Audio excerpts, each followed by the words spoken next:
ما تخليش اي حاجة او اي حد يقف قصاد حلمك. حلمك ده بتاعك انت، بتاعك لوحدك.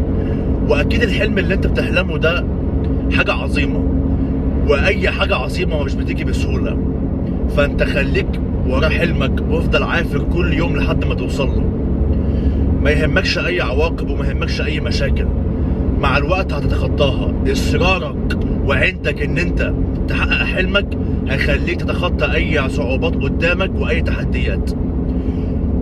وما يشغلش بالك الناس، ما يشغلش بالك الناس بتقول ايه.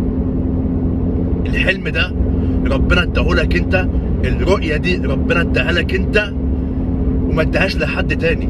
فما تتوقعش ان اي حد تاني يفهم انت ايه اللي في دماغك، وما تتوقعش ان اي حد تاني ان هو يديك الدعم اللي انت محتاجه. فانت امشي مع نفسك، خطط وخليك معاند لحد ما توصل لحلمك.